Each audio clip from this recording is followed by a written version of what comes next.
Y listo. Pues bueno, muchas gracias, muy buenos días. Estamos a 3 de marzo. Es la primera sesión, nuestro tercer libro del año 2026 y les traigo un libro que está escrito por una guionista, periodista y escritora española que nació, les voy a decir, es joven, nació creo que en el 84. Escribe para el periódico El País, que es uno de los más famosos en España. Bueno, ahorita voy a llegar al año, pero ahí tienen el rostro de esta chica. Se llama Laura Ferrero. Ya ha escrito 3 novelas y este último es uno de relatos. En el de relatos, ella tiene una función muy especial que es hablar de los temas que ahora sí pues nos competen a todos, ¿no? La existencia, la pérdida, el amor. Y ella dice algo muy bonito, dice, escribo sobre lo que ocurre y nos ocurre todos los días. Escribo de lo cotidiano, de las pequeñas cosas, sobre todo aquello que vamos dejando atrás, las pérdidas, las situaciones que se nos atascan en la vida, sean cuales sean. Me gusta pensar que mis relatos aportan una reflexión sobre todo aquello que nos pasa inadvertido.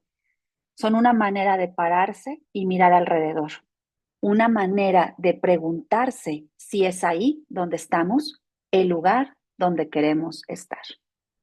Así que los relatos hacen que la composición o la técnica narrativa pues sea más compacta, no es una novela, es más ágil, nos va manejando un tiempo presente, un tiempo pasado, un tiempo imaginario, vamos por ahí fluctuando y vamos entendiendo, pero hay que prestar más atención de la debida, porque se nos puede ir el hilo. Entonces, este día, hoy martes, les voy a compartir, si nos alcanza, 4 relatos y si no, me quedo con 3 y mañana continúo. En total son 17, así que hay tiempo para que en marzo podamos ver más de este libro que se llama La gente no existe. Y para ya ahora sí iniciar, pues el apapacho literario es el de Irene Vallejo. Irene Vallejo tiene por título el libro El futuro recordado y justo hoy les voy a leer la columna que publicó en el Heraldo de Aragón, España, que lleva por título El futuro recordado. Hay 2 palabras que a mí en lo personal me llamaron mucho la atención y por eso quiero que vivamos pensando en esas 2 palabras y que este relato ojalá les deje un momento de reflexión. En la vida hay que ser prevenidos, pero también prevenidos hay que compaginarlo siendo despreocupados. Entonces vamos a ver si esas palabras ya casi al final de la lectura van a llegar a sus oídos. Vamos a ver qué nos dice esta columna. Irene Vallejo, El futuro recordado. Intentamos hacer pronósticos creyendo que dominaremos un futuro que somos capaces de imaginar con antelación. Pero una mente ocupada en predecir también es una mente preocupada. Y preocuparnos no siempre nos ayuda a adueñarnos de lo que sucederá, ni nos prepara para hacerle frente. Muchas veces mina nuestras fuerzas, pues el desasosiego puede ser tan agotador como la realidad misma. Cuando al fin llega el momento del desafío, estamos demasiado cansados como para actuar con sangre fría y gobernar la situación. Entonces, ¿de qué sirvió estar tan preocupados por ese futuro? Predecir es poner orden en la vida, pero también arriesgarse a ser desbordado. Por ejemplo, Buda lo afirmó diciendo, tu peor enemigo no puede hacerte tanto daño como tus propios pensamientos desbocados. Pero una vez que los domines a estos pensamientos, nadie podrá ayudarte tanto como tú mismo. Al anticipar, buscamos en nuestra experiencia el rumbo del porvenir. Por ejemplo, el físico danés de nombre Niels Bohr dijo con ironía que es difícil predecir sobre todo el futuro. En efecto, solemos predecir de nuevo el pasado, dejando así que vuelva a preocuparnos. Por ejemplo, quien ha sufrido un robo temblará muchas veces después del crepúsculo. El que ha sufrido la muerte de un ser querido, la vida le parecerá aún más frágil. Tememos la repetición del pasado, de aquel pasado más traumático, el que más huella nos dejó. El remedio que ofrece la filosofía no surge de manera natural ni tampoco es fácil. Simplemente consiste en experimentar el instante que viviste para hacerlo más vívido, equilibrar la atención prestada al mañana y a la hora, para que uno no estropee al otro. Ser prevenidos y despreocupados en la justa proporción. Ahí está la solución. Ser prevenidos y despreocupados en la justa proporción. Por eso, ante los terrores de lo que pasará en nuestras vidas, nos conviene decirnos a nosotros mismos, ¿y el futuro? No sé, ya no me acuerdo. ¿Qué tal? Es un juego de palabras, pero un juego de palabras muy real. Un juego de palabras que nos invita a ser organizados, a preocuparnos, a plantearnos un poquito, con una dosis pequeña, qué nos depara el futuro, pero tampoco que eso nos angustie y que nos impida vivir el presente. Así que preocupados, pero también despreocupados, o prevenidos y despreocupados. Un juego de palabras y que el futuro no nos angustie. ¿Para qué? Para que hoy estemos como más sutiles, más tranquilos y sobre todo recordando la frase de Buda. Tu peor enemigo no puede hacerte tanto daño como tus propios pensamientos desbocados. Pero una vez que domines tus pensamientos, nadie podrá ayudarte tanto. Entonces, así terminamos con este, pues, apapacho literario y me voy de lleno al primer relato de esta chica, Laura Ferrero. Y les leo nada más brevemente cuál era la intención de este primer relato. Ahí tenemos la foto y el primer relato de Laura Ferrero lleva por nombre Muchas posibilidades. Van a aparecer dos personajes claves, una madre y una hija de nombre Amelia. Amelia cada vez que sale de la escuela, su mamá va por ella, la recoge y tiene la intención de ir a visitar casas, casas que la mamá aspira algún día a poder rentar para cambiarse de donde vive actualmente. Pero vamos a entender un poquito. Y dice aquí brevemente, el relato llamado Muchas posibilidades nos trata un tema que se llama autoengaño, de la forma de crearnos una historia para huir de nuestra vida real. Vamos a ver qué opinamos cuando terminemos este relato. Si alguien tiene alguna palabra, quiere compartir algo, le resonó, lo han vivido, sienten que es algo que sí suena posible y no ficción, pues bueno, ya empezaremos en un momento a platicar o a chismear de eso. Dice, Laura Ferrero, el libro La gente no existe, relato muchas posibilidades. A veces, Amelia se esconde detrás de la reja y se queda ahí, de pie, esperando y observando cómo sus compañeros de clase, que salen corriendo, se abalanzan al cuello de esas madres que los esperan a la salida del colegio con unos bocadillos envueltos en papel aluminio, donas para los afortunados y unas papitas para los que aún tienen suerte. A Amelia le gusta quedarse ahí, entre los dos mundos, la escuela y la calle, agarrada a esa mochila en la que Kobe extiende los brazos con traje y una corbata. De puntitas, mirando a través de la plantita jazmín enredada en los barrotes, Amelia fantasea por unos segundos. Observa a las madres de sus compañeros, de sus amigos, y piensa en cómo sería ser hija de Susana, por ejemplo, que va a buscar a Matías en una camioneta 4x4 enorme, de color blanco, que aparca en la esquina. O si fuera hija por un momento de Patty, la madre de Tito, su mejor amigo, que no tiene marido porque se murió, pero que tiene una casa con alberca a la que Amelia va muchos viernes. O ser hija de Antonia, tan divertida y cariñosa siempre. Es la madre de Alejo, al que el ratoncito Pérez, cuando se le cayó un diente, le trajo un viaje a París de regalo. Le dejó una tarjeta debajo de la almohada y en ella se recortaba la silueta de la Torre Eiffel. En ocasiones, Amelia también fantasea con regalos caros escondidos en cajas de terciopelo, albercas en frondosos jardines y madres que guardan en el bolso croissants recién hechos, bombones o bocadillos de mantequilla de cacahuate. Pero sabe que también hay otras madres como Leonor, la de Ana, la niña más lista de la clase. Y Leonor es de esas madres, las peores, que llevan para merendar fruta cortada en un topper o frutos secos. Y eso sí que no podría soportarlo, piensa Amelia.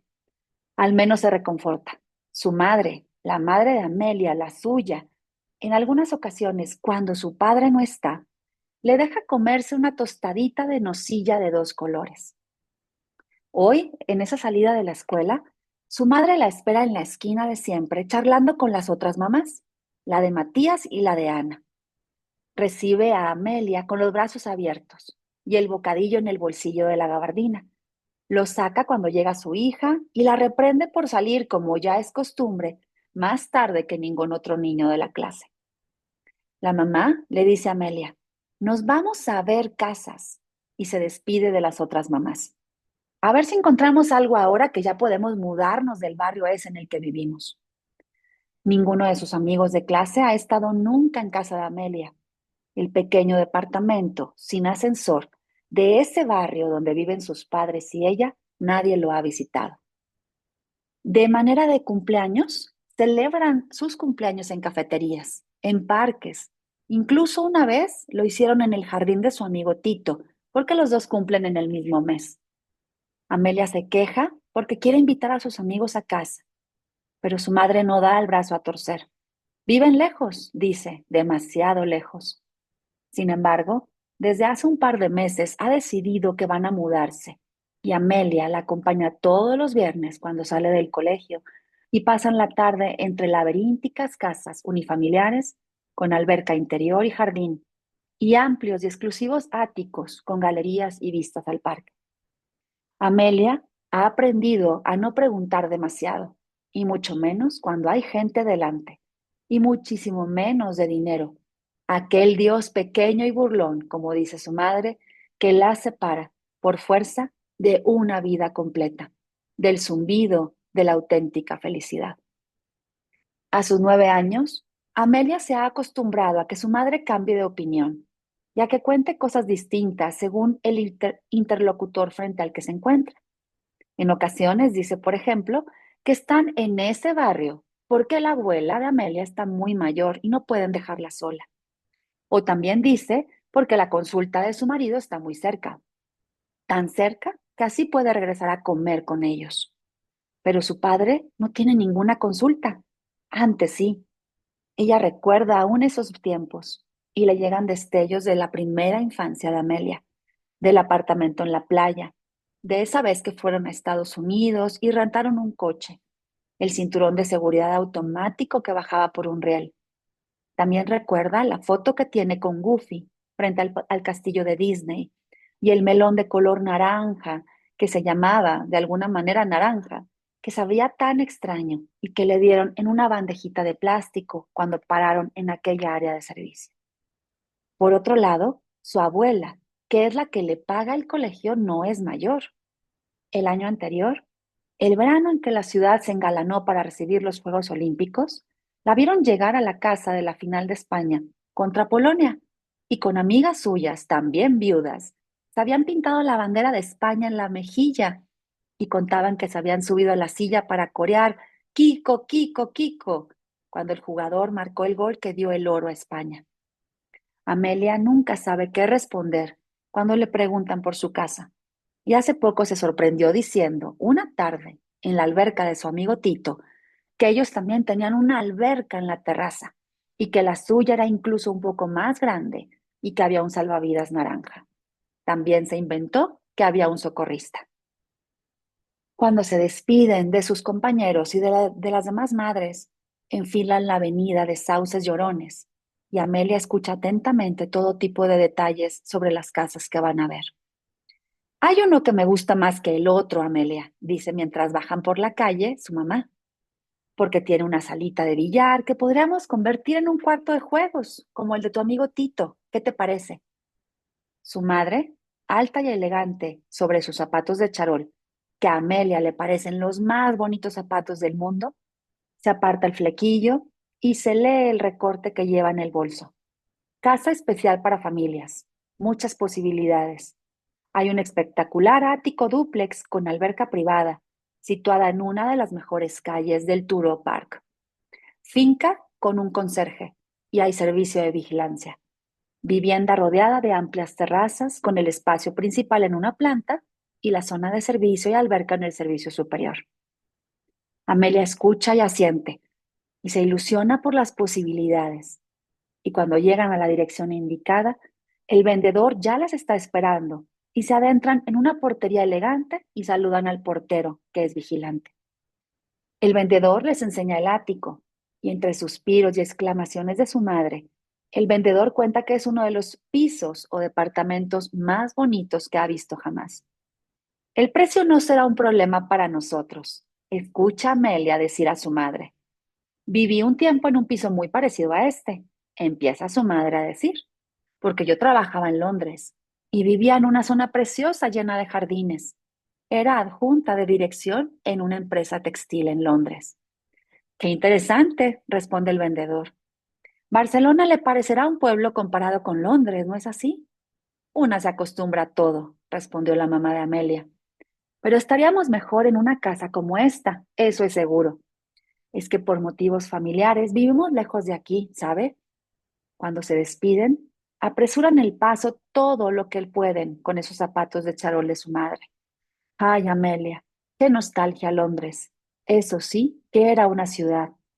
¿Te imaginas que viviéramos en Londres? Un día de estos, cuando tú seas un poco mayor, volveré a la empresa a trabajar, ya verás, le dice. Nos iremos tú y yo. Amelia recuerda que cuando sus padres se enfadan, siempre es de noche. Y Amelia escucha las discusiones camufladas entre los diálogos de las películas que también ven. Su madre exclama, y desconsolada, que ya ha tenido suficiente con esa vida. Y entonces Amelia se hace una bolita debajo del edredón. El marido le dice, si tan lista eres, ¿qué haces aquí con un fracasado como yo? Dice el padre. Y Amelia se enfada con su padre, aunque tampoco sabe bien por qué. Supone que son cosas de ese Dios pequeño y burlón llamado dinero, de las vacaciones, de querer algo que nunca tiene, pero la retahíla de quejas y lamentos de su madre siempre queda ahogada por la misma frase de su padre. No será con lo que tú ganas, ¿verdad? La discusión siempre es la misma. La discusión termina con esas quejas. Amelia sabe que su mamá no trabaja. Amelia escucha llora, llantos e incluso algunos portazos. Pero luego al día siguiente, su madre está risueña y la acompaña de nuevo a la parada del autobús del colegio. Un día más. La segunda visita de Amelia con su madre es en una exclusiva casa unifamiliar con jardines. Está por reformarse, por remodelarse. Tiene 3 plantas, un jardín inmenso, aunque un poco descuidado, y una única palmera seca moribunda y una cabaña para el jardinero. Yo dormiré ahí, exclama feliz Amelia. El vendedor sonríe. Esa cabaña es la casa donde el jardinero guarda todas las herramientas. Amelia sonríe. No hay sala de juegos en esta casa.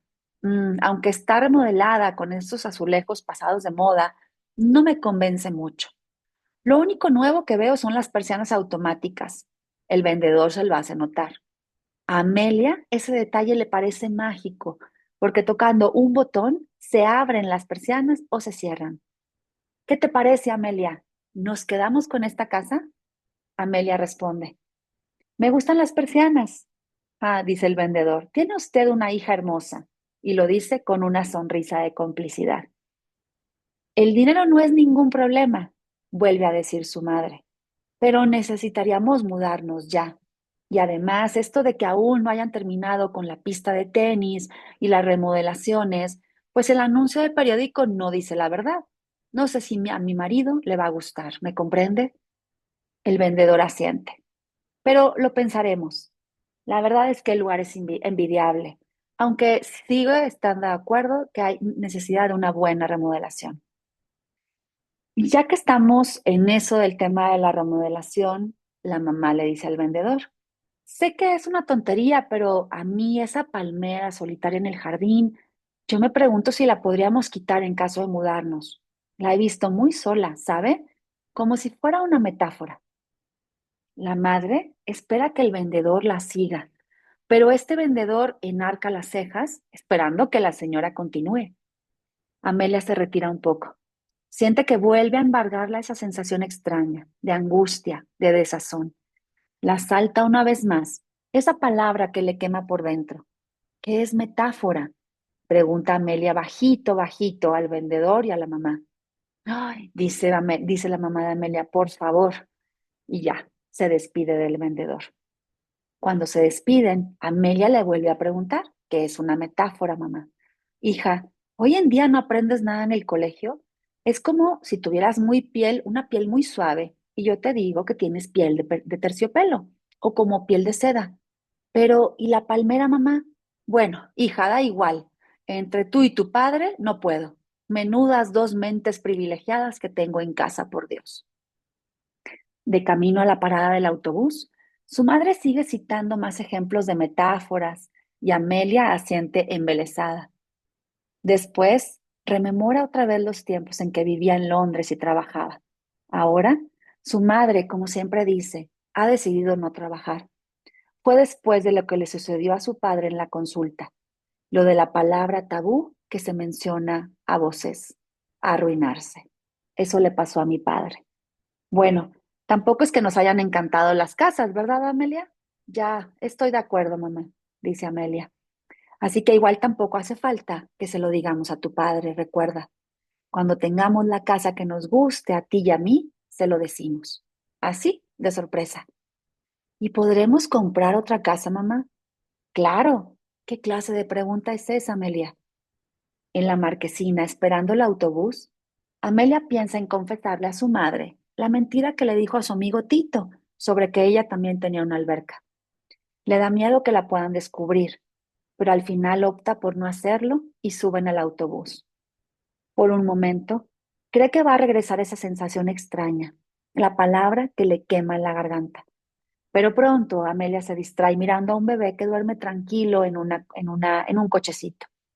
Son 10 paradas más hasta que llegan a la Plaza Cataluña, donde se apearán para ir hacia el metro. 5 paradas más hasta la casa de Amelia, hasta ese barrio. Amelia podría hacer el recorrido de memoria. Su madre quiere marcharse del barrio y su padre siempre dice que no tienen dinero y que si quería un hombre rico, que habérselo pensado antes. Yo me merecía otra cosa. Había escuchado a Amelia que su madre le decía a una amiga por teléfono alguna vez. A veces, Amelia, cuando la observa desde la puerta del colegio, desearía decirle que no se preocupe por ella, que vuelva a trabajar, que se vaya a Londres, a ser adjunta de dirección, que sea directora, pero también recuerda aquello que le gritó su padre una vez, mentirosa, en otra de sus discusiones. Amelia nunca entendió por qué el padre le dijo así a su madre. Sin embargo, Amelia nunca sabe. En su cabeza, su madre es una mujer capacitada para hacer cualquier cosa que se proponga, cualquier cosa. Regresa su mente al metro.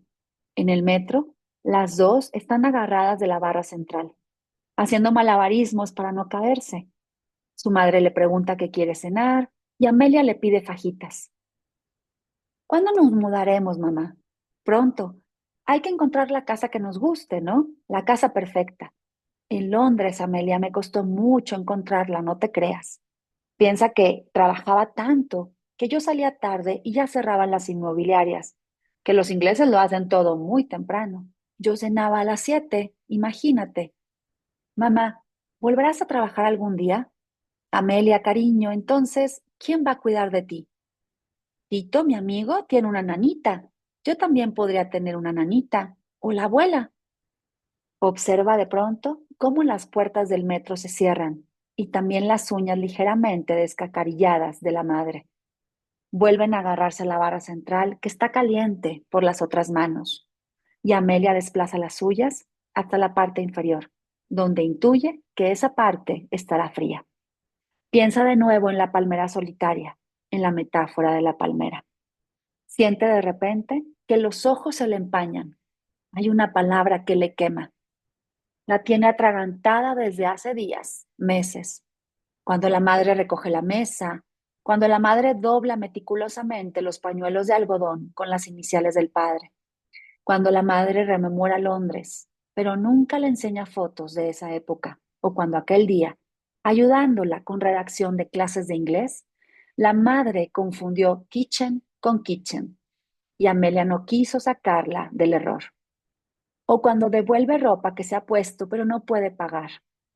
O la historia de aquel novio que tuvo, que vivía en una mansión con mármol y un chofer.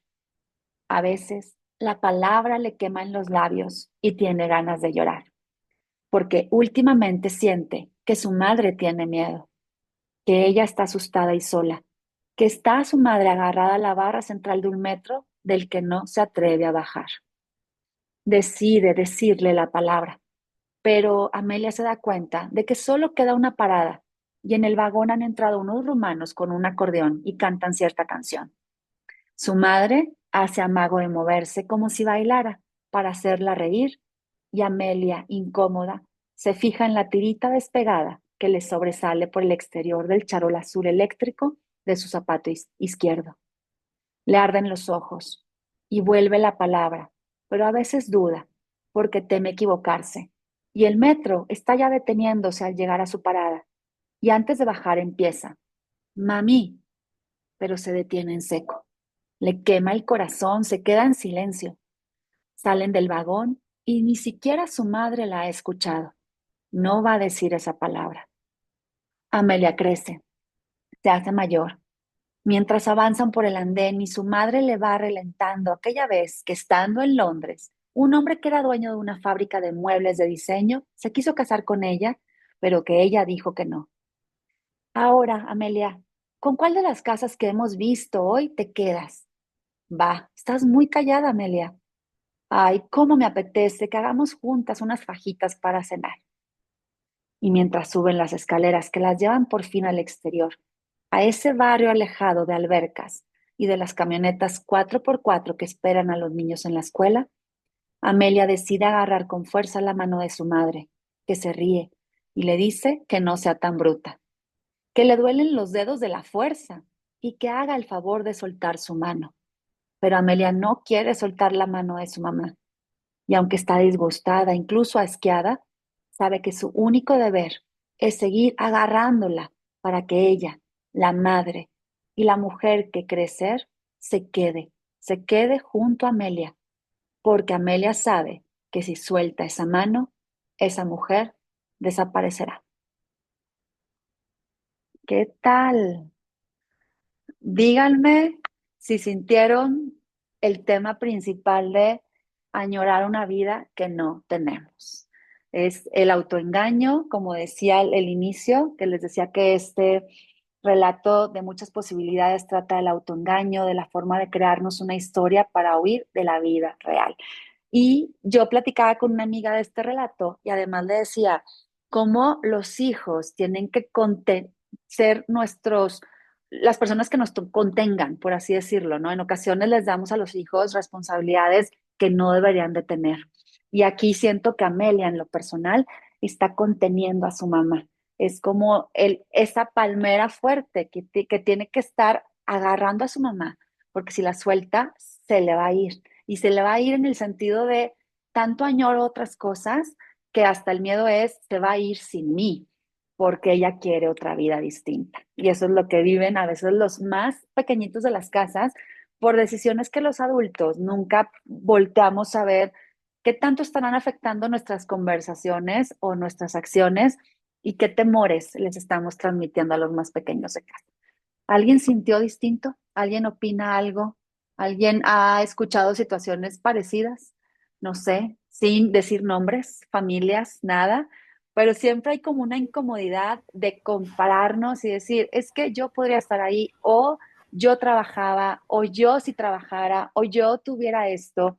Creo que nos sucede más a las mujeres que no estamos profesionalmente activas, porque es el hubiera, ¿no? El hubiera de hoy estoy aquí, hay una plena familia muy cuidada y muy observada por mamá y papá, pero el hubiera, y creo que aquí la mamá de Amelia, de quien nunca sabemos su nombre, está pasando por esa etapa.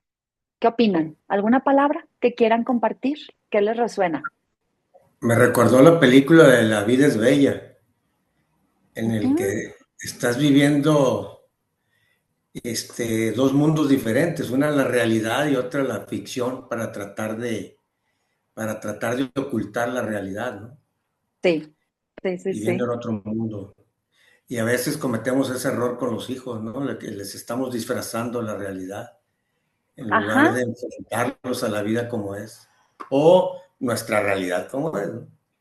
Claro, o los creemos muy niños que no son capaces de comprender y ellos están más atentos realmente diciendo, ya me he tragado tanto el miedo o las incomodidades de mi mamá que también tengo que empezar a mentir y decirle a mi mejor amigo que yo también tengo alberca, que mi abuela es, o sea, muchas realidades que los niños lo hacen como por naturalidad. Entonces a mí me encantó, este es el relato con el que empieza Laura a describir y me da tiempo para uno más que está muy interesante. Y el relato se llama Gangrena. Gangrena como cuando se gangrenan los dedos por el frío, los, no sé, los alpinistas tienen alguna tragedia, llegan sin nariz, sin dedos de pies. Aquí el relato Gangrena trata el tema de las relaciones tóxicas y el abuso psicológico.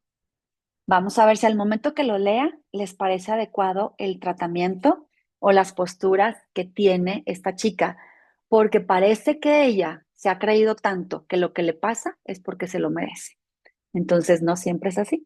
De hecho, hay que darles también herramientas a hijos, a hijas de, por favor, que te respeten y tú respeta a los demás. Así que continuamos, se llama Gangrena. Déjenme aquí lo busco nada más en el Kindle. Es justo el segundo, o sea, me voy con el primero, que fue muchas posibilidades, y el segundo, gangrena. Dice así, en ocasiones voy a hacer pausas porque recuerden que como son relatos y es una forma más compacta de escribir, quien narra es la mujer que vivió esto, ¿no? Está narrando y está de repente hablando en presente, de repente se va cuando le ocurre un accidente, de repente va a una situación que rememora con su pareja, con su novio de 3 años, y haré algunas pausas como para entenderle bien en el tiempo. Dice, gangrena. Durante años lloré en las bodas. Había dos momentos concretos en los que tenía que hacer esfuerzos para evitar el llanto. El primer momento daba lugar cuando la novia entraba a la iglesia. Era quizás el color blanco, la tela aún limpia de la cola del vestido deslizándose por el suelo, volviéndose gris, sucia. El padre que llevaba a su hija del brazo a entregársela a ese otro hombre que amoroso la esperaba. Los hombres entregan a las mujeres, pasan de unas manos a otras, como si solas se cayeran, como si ellos fueran las ramas que la sostienen. Cuando veo a las novias entrar de blanco con sus tacones, sus velos y avanzar por los estrechos y floreados pasillos de la iglesia, a mí, que no tengo padre, se me enrojecen los ojos. Y en eso escucho, yo te recibo a ti como esposo y te prometo ser fiel en la prosperidad y en la adversidad, en la salud y en la enfermedad, y amarte y respetarte todos los días de mi vida. Lo repetían por turnos, como si con una vez no bastara, con la mirada al frente, hacia el futuro, infinitos días numerados, pero los que estábamos sentados en los bancos de la iglesia sabíamos que también habría divorcios en esas historias, que los anillos de pedida terminarían vendidos en una página web de segunda mano o fundidos, que los niños quedaban bonitos en las fotografías, pero que luego eran demasiados pañales y sacrificio, que la suegra y el suegro, que el amor hay el amor y a veces todo tan raquítico se terminaba desapareciendo como en las fotografías. En la iglesia, el cura solía hablar de los inicios, del amor, de la nueva vida, de la nueva promesa. Nunca escuché a nadie que dijera la verdad en una misa de boda. Ya fuera de la iglesia, había otro momento, el segundo, en que tenía que hacer esfuerzos por no llorar. Y ese era el discurso. Solían ser los novios, los varones, los que en medio de la cena o al terminar, antes de dar comienzo al baile, cogían un micrófono y sacaban de su saco un tímido papelito doblado. Se levantaban y miraban a sus novias, empezando. Yo nunca logré terminar de escuchar ninguno de esos discursos que daban los novios. La última vez fue en una boda en París. El novio, recuerdo, lloraba, emocionado. Miró a su ya mujer con los ojos rojos también y le dijo, en francés, Tú es la femme de ma vie. Salí corriendo, sorteando a la gente, pisando solo con la parte delantera de mis pies para que el tacón no se hundiera en ese zacate, sintiendo que de repente Volvía el frío, aunque en esa boda de París fuera agosto, que regresaba de repente a mí la rigidez y el entumecimiento en los dedos pequeños de mis pies aferrados a las suelas de mis sandalias. Corrí, no pude terminar de escuchar ese discurso de la boda en París. Me encerré en el baño y sentada sobre la tapa del baño lloré. No eran lágrimas de emoción, sino de incredulidad, de rabia. Era esa tristeza que me estrechaba, que me oprimía, como un hueso de ciruela que se hubiera quedado atascado en la garganta, dejando el suficiente espacio para respirar, pero asfixiándome lentamente. Podía sentir aún ese dolor antiguo, aquel dolor que sentí años atrás, adormecido, que se cernía sobre aquellos dedos pequeños míos, liberados ya de las tiras de las sandalias, que descansaban en el suelo frío del baño.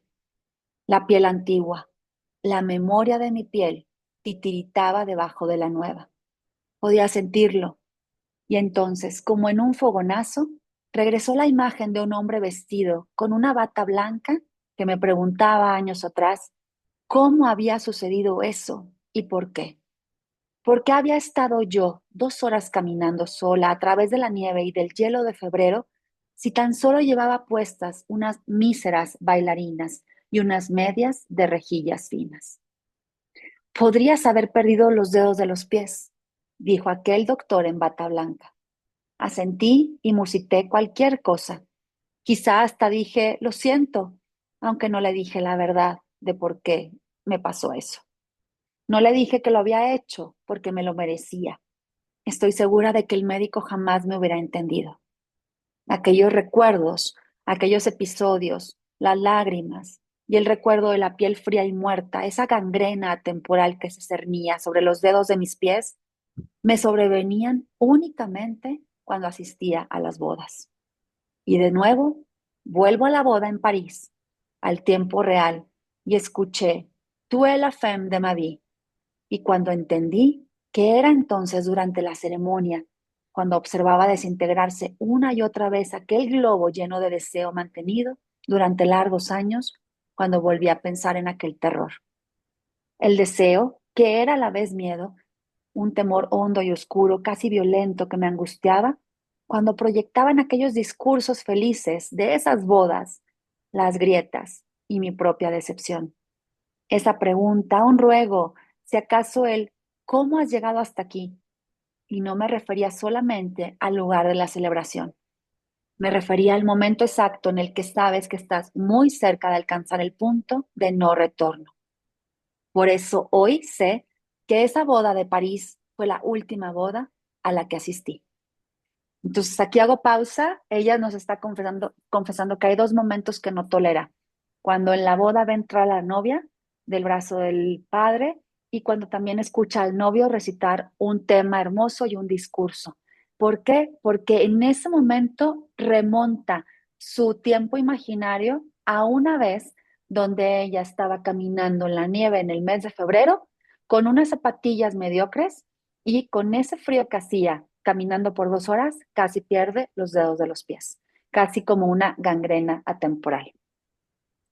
Y aquí nos explica la narradora, que es esta voz de esta chava, no sabemos mucho de ella, ni su nombre, ni detalles más. Dice un dato como científico, ¿no? La gangrena es la muerte de tejidos orgánicos que se produce por la falta de riego sanguíneo o por la infección de una herida. Hay muchos tipos de gangrena y antes de saber lo que era, antes de que me ocurriera a mí, bromeaba a menudo. ¡Qué frío! Casi se me ha gangrenado la nariz. Pero la gangrena real, sin embargo, poco tiene que ver con esas frases trilladas que usamos cuando se nos enrojecen las orejas o los nudillos bajo unos guantes. La gangrena, la verdadera gangrena, se parece a una muerte, a una amputación, una carcoma que lenta pero firme avanza de manera imperceptible. Y aquí nos da otra etapa de su vida. Ella cuenta, la voz narradora. A los 18 años me fui a estudiar a una ciudad fría. En aquellos días se había puesto de moda una canción de Fito y los Fitipaldis que decía, escogiste a la más guapa y a la menos buena. Y el chico que era mi novio en ese entonces Solía decir que la segunda parte de la frase de esa canción le recordaba mucho a mí, la menos buena. Me quería, creo, pero lo hacía a su manera intermitente. Y supongo que por eso me dejó varias veces a lo largo de los 3 años que salimos juntos. A menudo él me transmitía una sensación desasosegante, la de que yo no era lo suficientemente buena para él, y no es que me lo hubiera dicho así, con esas mismas palabras, sino que cuando se enfadaba, algo que ocurría con bastante frecuencia, me echaba en cara que no podía estar conmigo porque me faltaban cosas. Nunca supo aclararme de qué se trataba, qué eran todas aquellas cosas que me convertían en algo incompleto y por debajo de los estándares que él tenía. Alguien a punto de suspender un examen del que no existía temario, pero estaba claro que yo poseía una tara que solo él podía detectar. Y por eso, por él, no se podía comprometer con alguien así. Alguien a medias, acuñó alguna vez. Me dijo con alguna expresión que estás a prueba, como si tuviera una garantía invisible para devolverme a mí en cualquier momento, a cualquier lugar. Yo estudiaba primer año de periodismo y gané una beca gracias a mi expediente académico, lleno de matrículas de honor y comentarios que auguraban un futuro de éxito y la alfombra roja en cuanto yo terminara mi carrera. A pesar de eso, nadie me había explicado jamás cuáles eran las pruebas que avalaban que una era buena mujer, que era digna de ser amada, que no le faltaban cosas. Así que yo me esforzaba en saber, en comprender, en dilucidar cuál era mi fallo. Fue el primer chico al que besé entre copas de Malibú piña y vodka con lima, sabores dulzones que disfrazaban la amargura del alcohol. Al principio, estar juntos, me hablaba a menudo de las estrellas, señalaba el firmamento e inventaba teorías sobre los puntos parpadeantes en el cielo. Pero cuando el frío y el invierno empezaron a hacer imposible aquello de salir a contemplar estrellas, nos aficionamos a ver una serie de televisión cuyo protagonista se llamaba Amanda. Esa serie salía los martes y los jueves por la noche, y yo me escapaba del colegio mayor en el que vivía, a las afueras de la ciudad, para ver esa serie con él. Amanda, la protagonista de la serie, era rubia y de ojos verdes, coqueta, delgada y bien proporcionada, como decía el chico, y salía con un hombre llamado Jeff, que trabajaba en una inmobiliaria y tenía además de Amanda a otra mujer, la oficial, de la que no recuerdo su nombre, pero sí sé que se peleaban porque Jeff siempre estaba cansado cuando llegaba a casa. A mi novio en la vida real le gustaba a Amanda porque decía que había pocas mujeres como ella, aunque yo no entendía si con eso se refería a que no tuviera taras, carencias o algo más profundo, a que las mujeres como Amanda no existieran. Fue gracias a los libros que llenaban las estanterías del cuarto de planchar de casa de mis padres como supe todo lo que era la actividad sexual. Se trataba de novelas románticas y en ellas una mujer era deseada por varios hombres. En la entrega de su virginidad, entendida la virginidad como si fuera un regalo que las mujeres hacemos a los hombres, ese era el objetivo principal que guiaba la historia. Ellas, todas heroínas, rubias y hermosas, encandilaban a esos hombres en apariencia duros, pero traumatizados por una madre castradora o una infancia exenta de cariño. Sin embargo, también en esas novelas y en esas revistas había algo oscuro y maquiavélico tras esas historias aparentemente bobaliconas. La presunción de que ellas, las mujeres encantadoras, iban a revertir el comportamiento errático de aquellos hombres inmaduros. O peor, la presunción de que ellas podían salvarlos, redimirlos del mal que habían causado para que su amor los transformara. Fuera de los libros, en la vida real, descubrí esa actividad sexual encerrada en un coche. Nos detuvimos en un mirador apartado en una ciudad fría. No había estrellas fuera ni luna. Estaba oscuro. Y el chico me obligó a tener relaciones. Lo hice, a pesar del asco y de la tristeza. Avancé y él simplemente me dijo gracias. Meses más tarde no lo volví a ver. Él había inventado aquel concepto de estar a prueba y cualquier cosa que contraviniera sus deseos señalaba esa garantía de devolución invisible, que me iba a devolver a algún lugar, no sé cuál. No hacerlo era una constatación más de mi carencia, de lo que yo no tenía y que él quería encontrar en una mujer. Cuando terminamos esta relación perpleja, asustada, viendo aquello que me había pasado, se marcha. Aquella relación duró 3 años. Años de mirarme al espejo, buscando el fallo, el error, buscando a Amanda, aquella chica protagonista de la serie, tras mi apariencia de niña asustada. Años de buscar justificaciones y explicaciones para mí misma. A veces recuerdo que encendía el televisor y en la sección de sucesos del telediario escuchaba que un hombre había matado a su mujer a golpes, a navajazos, y yo me escandalizaba. Eso solo ocurría en los polígonos de mala muerte, me decía. Eran mujeres tal vez incultas, mujeres con miedo, pero a mí no podría ocurrirme eso. Tardé muchos años en comprender que existe una infinidad de tipologías de abusos y que algunos de ellos, de esos abusos, ocurren en silencio y con el consentimiento adormecido de una de las partes. Y esa una de las partes era yo. El consentimiento se llama estar a prueba, se llama ceder, se llama miedo a perder, se llama coacción, se llama no pensaba que me estuviera ocurriendo a mí. Este tipo de abuso deja otras marcas menos visibles y por ello es más difícil de detectar. En los programas de televisión no se habla de ellos ni de esa otra muerte, de la que una vive por dentro. Una muerte que no imposibilita vivir, respirar, sonreír o salir a hacer las compras. Es una muerte que afecta los tejidos, las articulaciones, que favorece el entumecimiento lento pero definitivo de nuestros corazones. A mí no, eso no podía ocurrirme, pensaba. Yo era una universitaria que sacaba matrículas de honor y sonreía, alegre siempre, una costumbre que nunca dejaría de arrastrar por consultorios, terapias y por miles entrevistas de trabajo. Yo sonrío siempre. En las fotos, cuando me presentan a alguien, cuando no sé qué decir, sonrío. Cuando me equivoco, cuando pierdo y no hablo el idioma de los demás. Cuando cada día paso por la portería de mi casa y digo, muy bien, gracias, que tenga muy buen día, siempre sonrío. Hay gente que llora, gente que se vuelve egoísta, gente que cae en depresiones. Yo solo sonrío. Lo hago todo el tiempo. Así me defiendo. Nunca se lo conté a nadie. Solo una vez, con aquella mujer con la que compartí un asiento en el autobús. 5 horas de trayecto hacia Madrid. Hablamos de todo con la confianza que da el anonimato de ser unas completas extrañas que se encuentran por casualidad en un asiento de autobús. Esa compañera me dijo que era psicóloga y cuando paramos en Lerma, en aquella área de servicio, en medio de la nada, le conté todo lo de esa relación. Solo se atrevió a preguntarme, ¿por qué lo has permitido? Y no supe qué responderle. Ahora le respondería que lo hice porque no sabía que podía no permitirlo. Esa misma mujer, cuando terminé de contarle cómo era él, cómo era mi novio, afirmó que eso era lo de menos.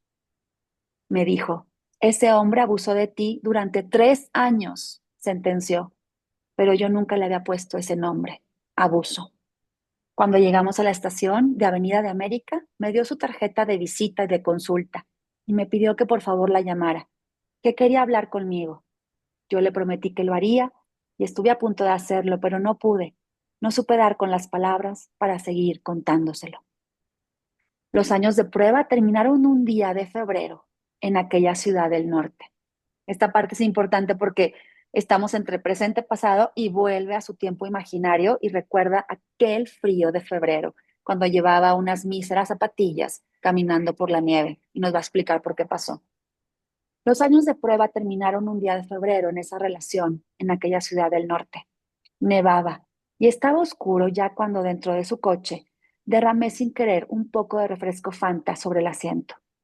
Me gritó porque la tapicería de su auto estaba muy limpia, porque dijo que no tenía cuidado, porque era sucia y desconsiderada. Me hizo bajar e ir andando hasta mi colegio mayor, de donde me había salido para ir a ver la serie de televisión con él. Me bajó del coche. Recuerdo la tormenta de nieve y que yo llevaba unas bailarinas negras y unas medias de rejillas finas, que me detuve en una marquesina, pero el autobús no llegaba, que pensé que aquello era una penitencia por algo que no llegaba yo a comprender. El autobús nunca llegó a la parada y al rato empecé a andar yo sola por los caminos helados, hacia el pueblito en el que estaba mi colegio mayor. A duras penas llegué y al hacerlo me di cuenta de que no podía mover los dedos de los pies, que estaban hinchados, muertos. Me habían estado doliendo mucho, pero de repente pensé aliviada que el dolor empezaba a remitir. Fue poco después de esto, de pensar que todo estaba bien, cuando llegó la ambulancia y me desmayé.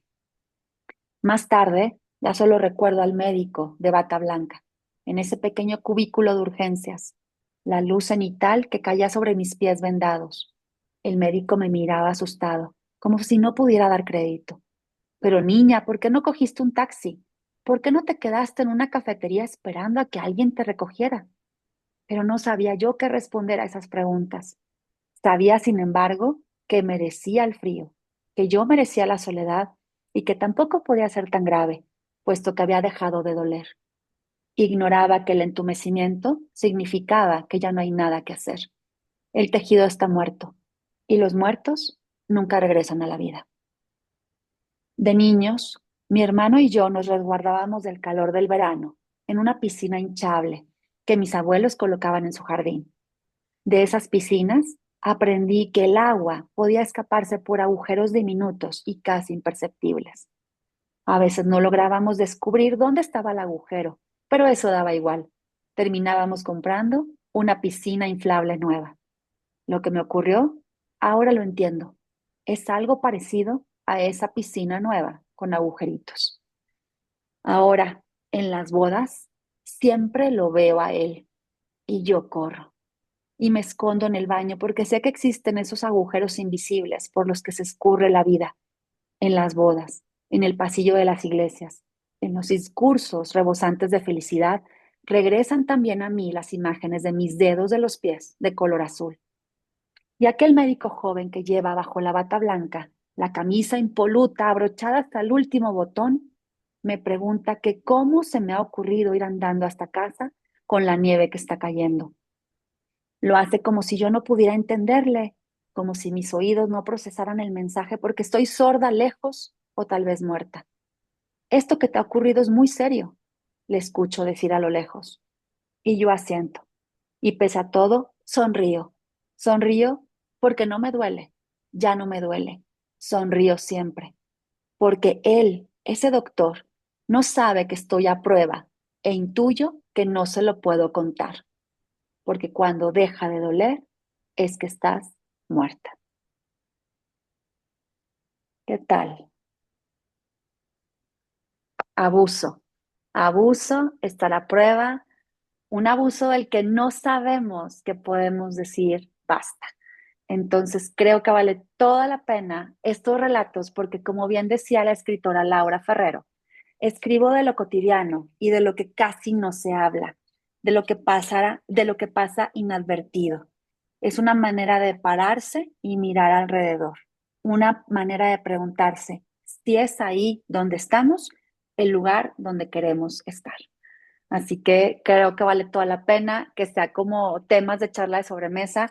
Nunca estamos exentos a que algún familiar, amigo, Dios quiera, no lo quiera, alguien muy querido esté en situaciones así y que nosotros necesitemos percibirlo para comentarle como a manera de guiño que ahí no es el lugar donde tienes que estar. Entonces, ¿qué les pareció? Dos relatos a mí muy pegaditos a la realidad y una manera muy linda de decir, he perdido a manera cruel los dedos de mis pies y nunca supe y siempre creí que me lo merecía. Qué terror. ¿No sienten eso? Y parece tan lejano y un relato muy de manera cuento, pero esto yo creo que se queda corto, ¿no? Bueno, aquí lo tengo en Kindle, se queda corto y bueno, nos hace frágiles, pero nos hace también humanos de que si estuvimos ahí o no estuvimos, ojalá sea el que no estuvimos, pues sí nos interesa ver la naturaleza humana, ¿no? No todos somos buenas personas, no todos nos comportamos igual o todos queremos ser buenas personas, pues ahí está el hilo negro, ¿no? Las historias tienen dos caras, los claroscuros de las personas. ¿Con qué se quedan de esta lectura? ¿Quieren compartir algo? Ahora sí que me extendí 2 relatos y me eché toda la hora. Perdón, los dejo hablar. ¿Quieren decir una palabra, un sentimiento? ¿Se les hizo chiquito el corazón? ¿Qué sienten? Voy a dejar de grabar.